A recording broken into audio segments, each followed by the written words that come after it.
You've tuned into Lummi Nation News. Thank you for joining us. We have a great show for you today. We have a few words from our chairman about Stommish, and we also talk with some of our veterans about Stommish. Additionally, we have a handy-dandy guide to all the events that are going on during Stommish weekend. Hey, happy Stommish. This is Chairman Tim Ballou. It's Stommish Friday, and a lot's gone on this last week, starting with the Quina Mile.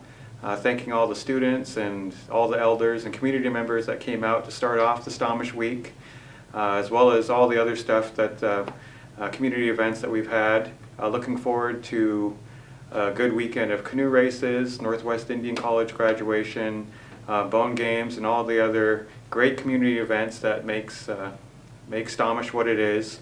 But most importantly, would like to take some time and recognize that the reason that the Stommish Water Festival came to us and commemorating and honoring the commitment of the 104 Lummi World War II veterans. So recognizing the families of those veterans and thanking them for their service to our people, and also want to recognize the three World War II veterans who are with us still, Uncle Penny, Uncle Spaghetti, and Uncle Clifford, thanking you for your commitment to the people, and really encourage anyone to, when they see them, shake their hand, give them a hug, and maybe even ask them about every Stommish that's happened since the first one. Also want to take a time out to thanking all the students and kids that participated in the pageant. Really thanking you for carrying on our culture and traditions, and thanking the chief for making the crowns of the contestants.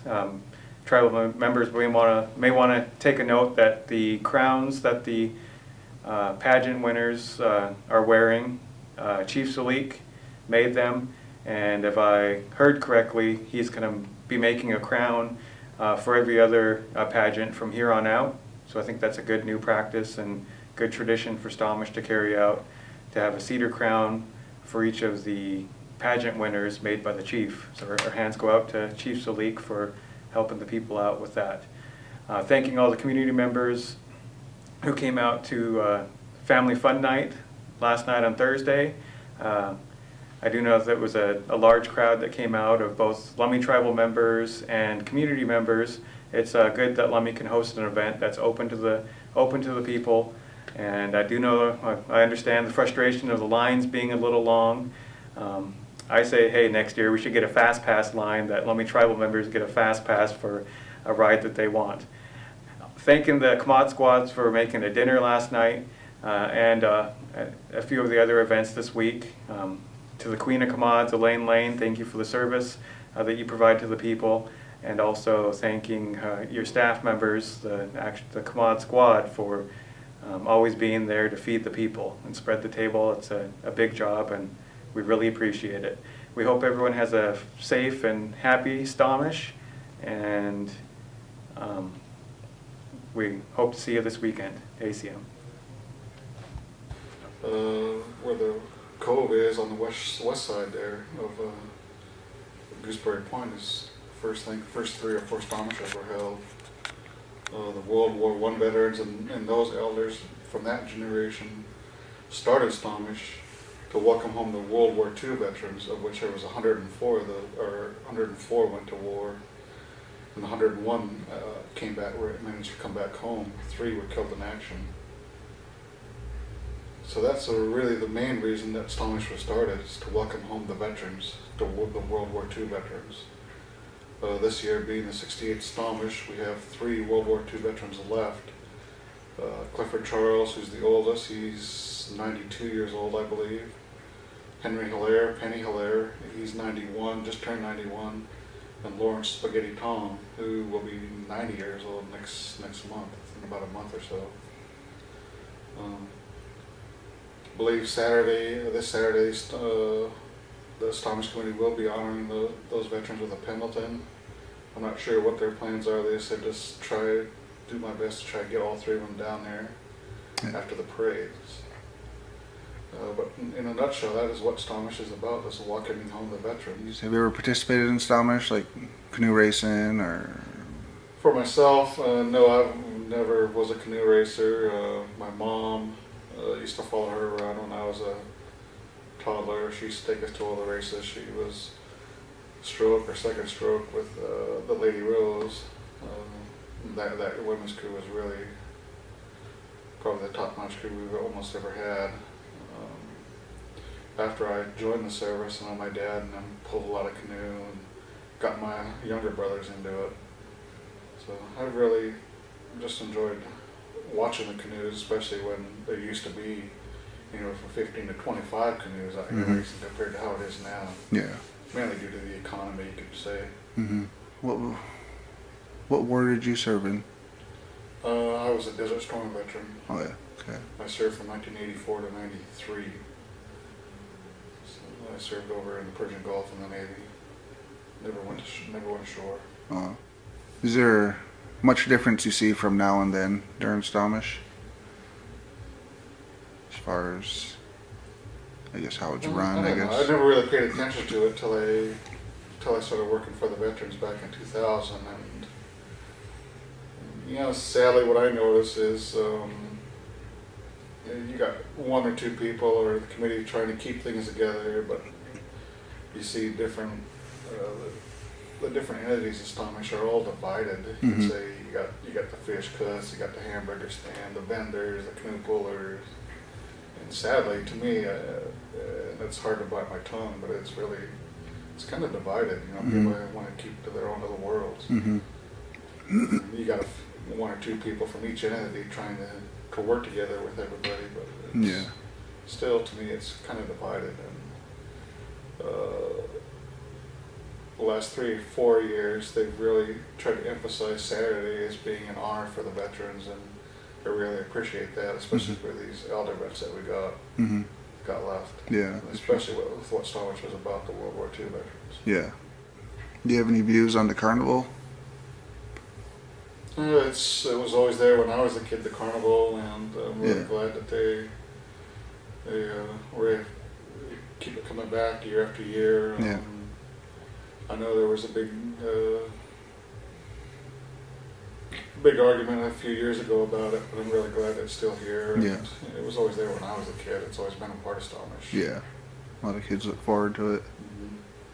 Probably the one thing that we all as a people should be grateful for is the late Victor and Edith Jones. This was their property. And just want to recognize, they had 2 sons that served in World War II. I think Stanford and Bill Solomon, and it's because of them that Stomach is where it's at today. And the canoe pullers, the vendors, the veterans, I know for sure are really grateful that Stomach is here, and they donated the land to the veterans to host Stomach because they knew what the veterans were trying to do, and plus their 2 sons served during World War II. Yeah. And it's because of them is where Stomach is at, and we as a people should never forget that. We should thank their descendants for allowing Stomach to be here where it is today. Yeah. And this is a great grounds, and it's spacious, and it's it could be private if it wanted to be, but I'm just glad that it's open to the public. And we do get a lot of visitors. But if you see a veteran over the weekend, especially these elder vets, Korean War vets, there's 3 or 4 or 5 of them left of that era. Vietnam vets are all 70 plus years old now, 65, 70 plus. Just shake their hands and thank them for their service. They really appreciate that and welcome them home. Especially the Vietnam vets, they were treated really bad when they came home, and Stomach was supposed to be about the veterans. Ladies and gentlemen, Stomach Weekend is here. We've compiled a handy-dandy list of all the events that are going on during Stomach Weekend. For today, Friday's events, we start with the youth canoe races, which begin at 3 p.m. at the Stomach waterfront. Also, Northwest Indian College will have their commencement ceremony at the Wecklium at 5 p.m. What About Those Promises will be having a performance at the Silver Reef Casino Event Center at 8 p.m. At 9 p.m. at the Stomish main stage will be the Stomish Moonlight Concert. And at Stomish Hall, also at 9 p.m. will be the Stomish Youth Dance. And for Saturday's events, the Canoe Club will be having their breakfast at Stomish Hall at 8 a.m. The Stomish Parade lineup and registration will begin at 11 a.m. at Wechliam Way. The parade itself will begin at 12 p.m. At 12:15 at the Slahal tent, the Slahal registration will begin. At 12:15, the Stomish opening ceremony will be happening at the main stage. The canoe races will begin at 1 p.m. on Saturday. Youth field events will be at the basketball courts at 1:15 p.m. Swan Clan dancers will be having their performance at the main stage at 1:30 p.m. The Cutest Baby contest will be at the main stage at 3 p.m. And the Oldest Stomish Elder contest will be at 4 p.m. at the main stage. Slahal tournaments will begin at the Slahal Shed at 5 p.m. The talent show registration will be at the main stage at 5:30 p.m. Stomish's Got Talent will be at the main stage at 6 p.m.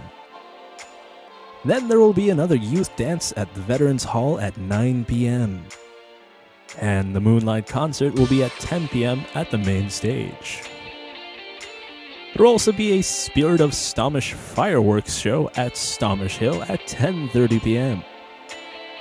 And for Sunday's events, the Canoe Club will be having their breakfast at Stomish Hall at 8 a.m. The Youth Slahal registration will begin at the Slahal Shed at 10:30 a.m. War canoe races will begin at 11 a.m. At noon at the Slahal Shed, the Slahal Youth Tournament will begin. The Swan Clan dancers will have a performance at 1 p.m. at the main stage. And then at 3 p.m. there will be an open mic and stage performances at the main stage. There will be an encore of the film festival screenings at the Wechliam at 5 p.m.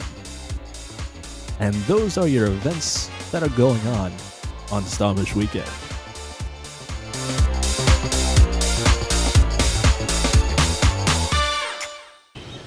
Thanks again for tuning into Lummi Nation News. Don't forget to be a friend to us on Facebook at www.facebook.com/LummyCommunications. I've been Henry Hilaire. Haishka.